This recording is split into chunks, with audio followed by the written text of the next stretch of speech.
आदरणीय अध्यक्ष महोदय जी, मैं नियम 72(1) के तहत इस विधेयक को पुनर्स्थापित करने पर अपनी सख्त आपत्ति दर्ज करना चाहती हूँ।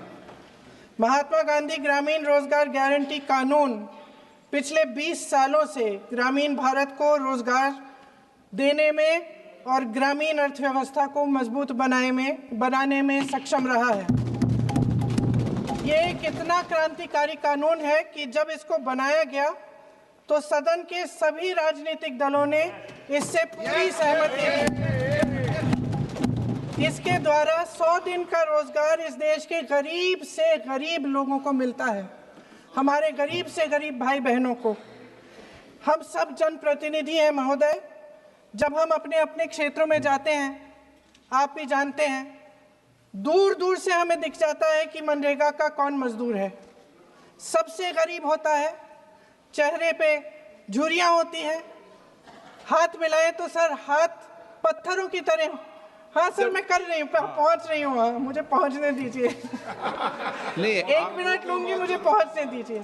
सर, उनके हाथ पत्थरों की तरह कठोर होते हैं क्योंकि इतनी मजदूरी करते हैं। तो सर, मेरा जो इस बिल पर ऑब्जेक्शन है, सर ये जो कानून है इसके तहत हमारे गरीब भाई बहनों को जो रोजगार की कानूनी गारंटी मिलती है, जो अधिकार मिलता है, वह इस योजना में मांग के आधार पर संचालित होता है। मतलब जहां जहां रोजगार की मांग है वहां इस योजना द्वारा 100 दिनों का रोजगार अनिवार्य है, देना अनिवार्य है। इसके साथ साथ केंद्र से इसके लिए जो पूंजी जाती है वो भी मांग पर आधारित होती है। यानी कि इस योजना के लिए जितने पैसे जहां भेजने हैं, कितने भेजने हैं, वह जमीनी परिस्थितियों पर आधारित होता है और मांग के आधार पर निर्धारित होता है।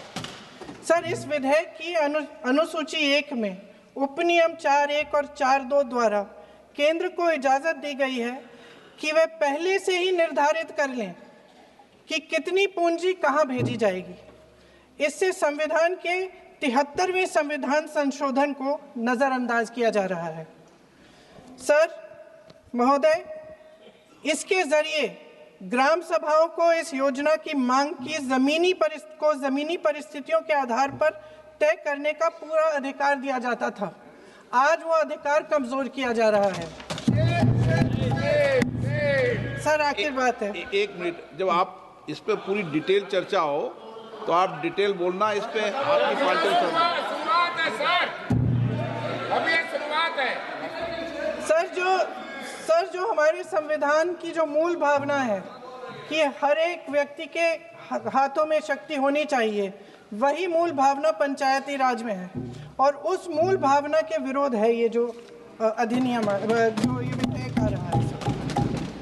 सर, इस विधेयक के जो प्रबंधन है जिससे रोजगार का जो अधिकार है, कानूनी अधिकार है, वो कमजोर हो रहा है, वो हमारे संविधान के विपरीत है। सर ये हमारे इसी सदन ने ये कानून बनाया और इसी सदन ने ये अधिकार जनता को दिया है। ओके। सर, एक और है सर, महात्मा गांधी मनरेगा में 90% अनुदान केंद्र से आता था। इस विधेयक द्वारा ज्यादातर प्रदेशों में अब 60% आएगा, इसको घटाया गया है। ओके। सर, इससे प्रदेशों की अर्थव्यवस्था पर बहुत भार होगी और खास तौर से ये वे प्रदेश जिनकी अर्थव्यवस्था पहले से ही केंद्र की ओर से जीएसटी के बकाये के इंतजार में है। ओके, माननीय सदस्य। हो गया। सर, इस विधेयक द्वारा केंद्र का नियंत्रण बढ़ाया जा रहा है और जिम्मेदारी घटाई जा रही है। सर, जो 100 दिन का अधिकार आपने 125 करने की बात की है, लेकिन इसमें वेतन की बढ़ोतरी, आपकी जो मजदूरी की बढ़ोतरी है, इसकी कोई बात नहीं है। माननीय सदस्यों।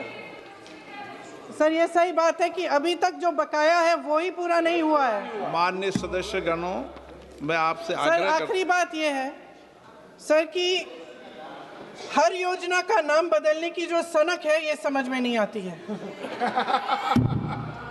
सर जब जब ये किया जाता है तो सरकार केंद्र को पैसे खर्चने पड़ते हैं। माननीय सदस्यों, मैं आपसे आग्रह करता हूं, ये सर आप पोस्टर रख दे नीचे। मैं ये रख दूं? नहीं, आप पीछे वाले माननीय सदस्य, आप 72 में नियम में विरोध कर दें आप। ठीक। सर आखिरी पॉइंट है कि बिना चर्चा के, बिना इस सदन की सलाह लिए इस तरह से जल्दी जल्दी में विधेयक को पास नहीं होना चाहिए। सर ये विधेयक वापस लिया जाना चाहिए।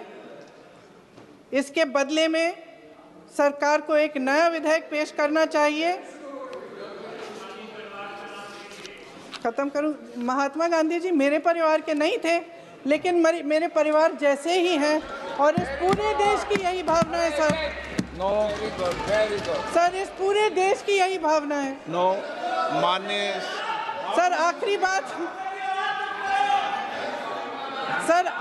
बात यह है कि गहन जांच पड़ताल और व्यापक चर्चा के लिए इसे कम से कम स्थायी समिति के पास भेजा जाना चाहिए और कोई विधायक किसी की निजी महत्वाकांक्षा, सनक और पूर्वाग्रहों के आधार पर न तो पेश होना चाहिए और न ही पास होना चाहिए।